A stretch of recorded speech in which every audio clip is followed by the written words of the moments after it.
Hello, this is Dr. Garrett Castleberry, Associate Professor and Program Director of Communication Media and Ethics at Mid-America Christian University.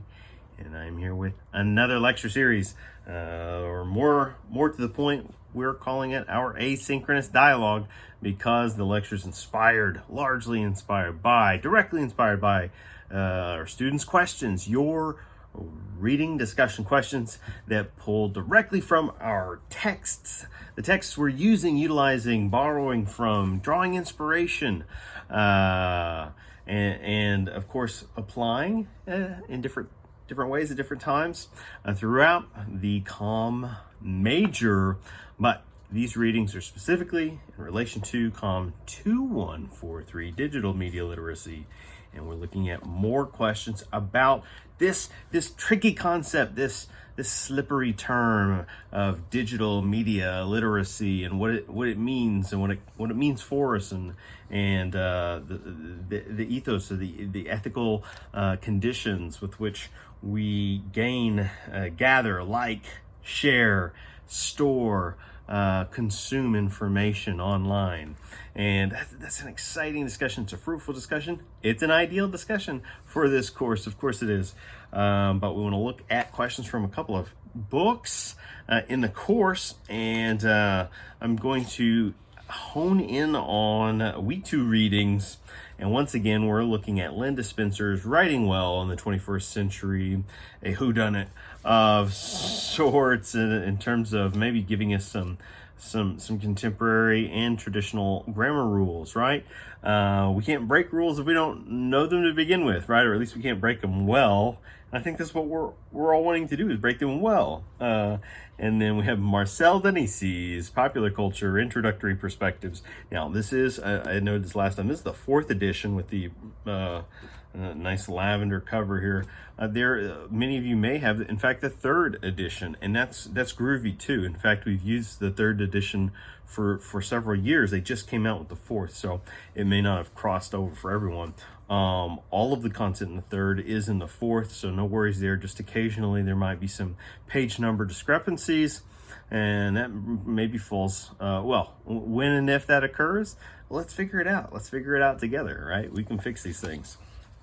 Not a problem at all. So I'm going to run through these questions, filtering through the ones that have the most clarity to them, right? Always going for clarity and focus in our question writing. We want strong questions that are open-ended in certain regards, right? If it's too closed-ended, one could simply, give a yes/no type of answer. It could be a blow-off. And we're trying to get through that challenge as part of the assignment. And that's why it's an assignment we offer several times throughout the course, and in different ways too. And in this way, in this context, the goal is to create some commentary, a dialogue between your questions and ways in which I can respond to them in the limited time, situation here. So let me start with some questions from Aaron, and we're going to begin with the examining pop culture chapter. What chapter is that? 1, 2.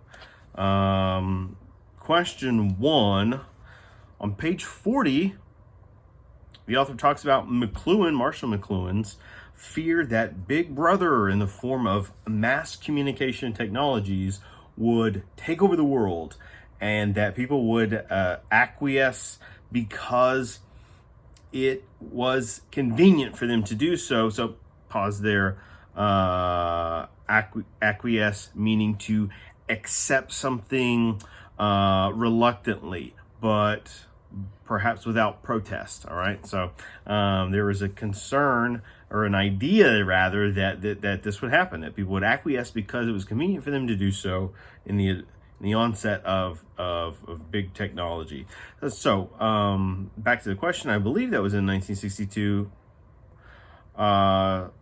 Do you think his predictions were right? Why or why not? Now, I think with anything, you go back and you read a theorist's canon of works, and there's so many theorists, throughout the 20th century. When it comes to media and media studies, I mean, we're looking almost exclusively at 20th century literature, 21st century. Of course, we have a great many readings coming out of this this very short century we're into, but there, in terms of theory, you may find some strong foundational theorists going back 100 years, going back maybe 200 years. All right. So, and maybe if we're looking at an aspect of communication like rhetoric, it goes back so much further, right?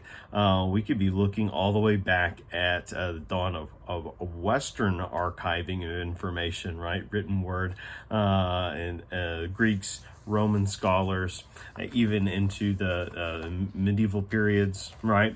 And then up through the Renaissance and early industrial age, and into the modern era, and then now this kind of complicated, fragmented time some theorists will often reference as a postmodern era, right? Where we get that word postmodernism. But in terms of accuracy of predictions, well, this is one of the great things about going back and studying wise and intelligent people, is how are they able to perceive future trajectories based on their present conditions. And I do think, and many media scholars would agree with me, Marshall McLuhan is quite striking in his number of assessments of how things were, maybe writing in the late 50s, mostly the 1960s and 70s, and then as compared to where we've come today. And I think there are some accuracies. I think this is why it's a huge theme in popular culture. Does that make sense?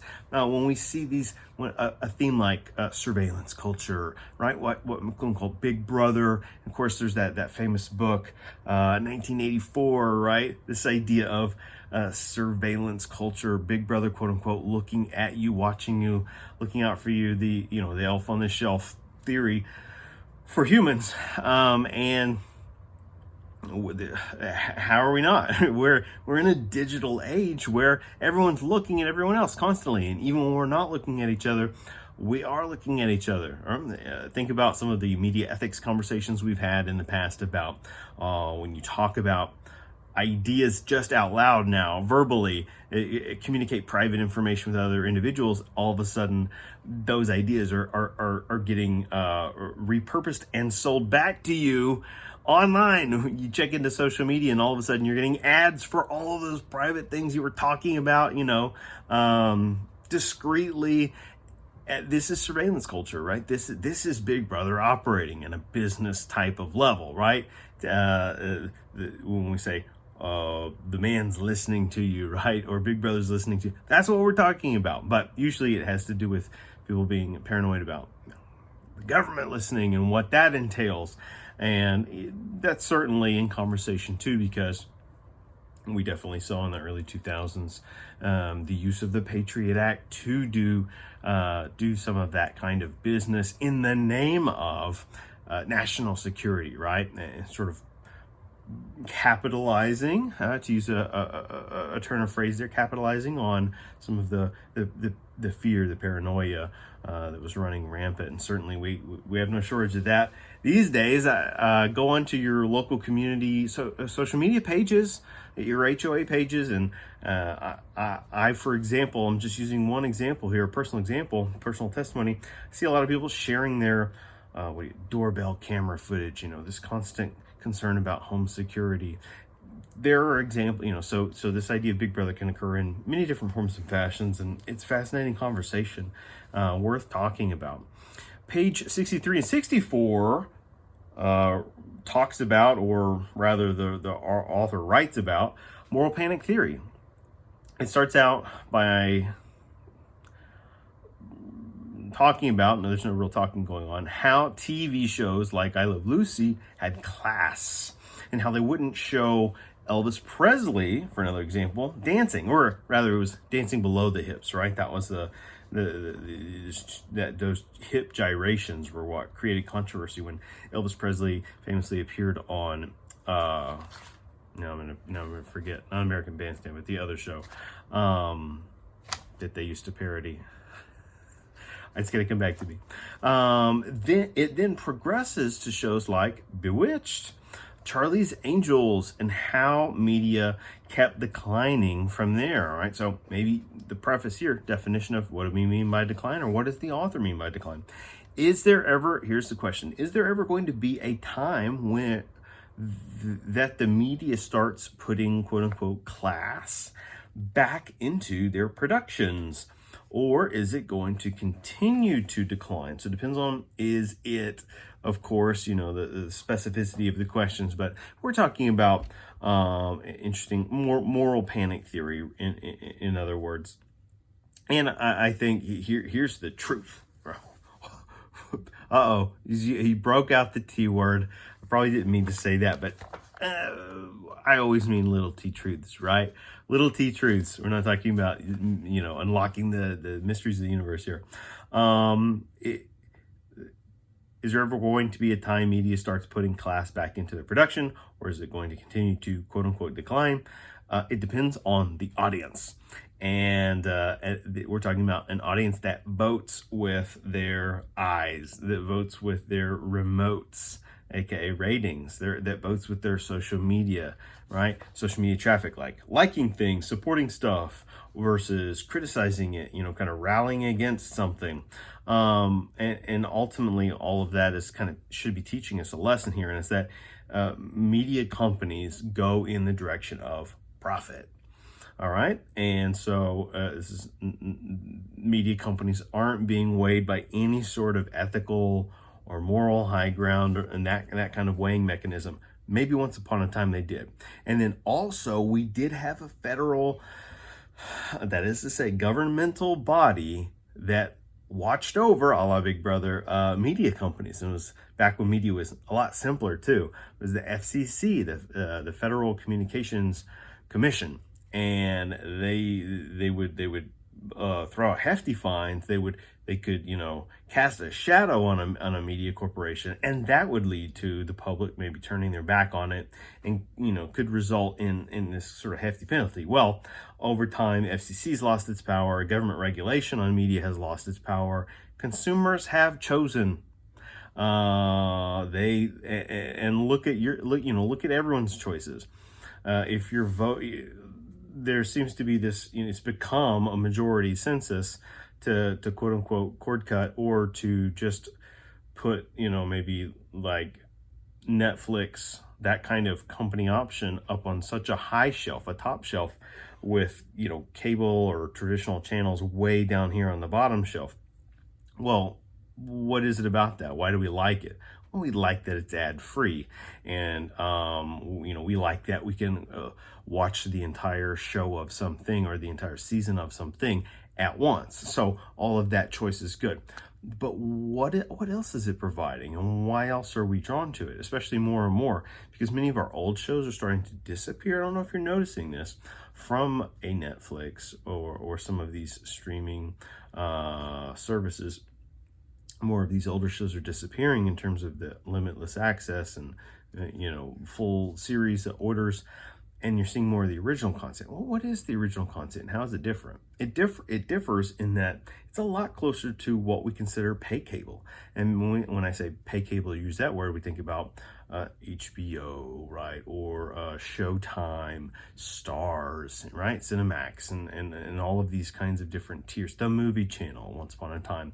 And these are unfiltered program avenues. They're not regulated by the FCC, so there's no mechanism for content control, and so the policing is not at the same type of level, if at any level. Does this make sense? And so they can show whatever they want.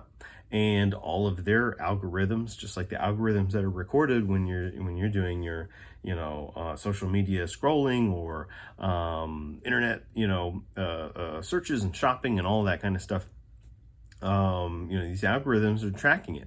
And so they're tracking what we refer to in the business world as consumer behavior. And the consumer behaviors suggest that that kind of unfiltered, unadulterated content is the preferred model or norm now. And whether, wherever we're at socially or culturally, these decisions are moving the market, right? And they're happening privately and they're happening individually, but they're being kind of aggregated, right? They're being counted. So we can see the pattern over time shifting toward a quote unquote, a model where programming, lacks, just using the word in this question, class. All right, now, is the word class defined? Not necessarily, but I think that's commenting on that accurately. All right, let's take a quick break. All right, let's take a break here, reset everything, and then come back, continue these questions. We're just getting into it, folks. Hang tight.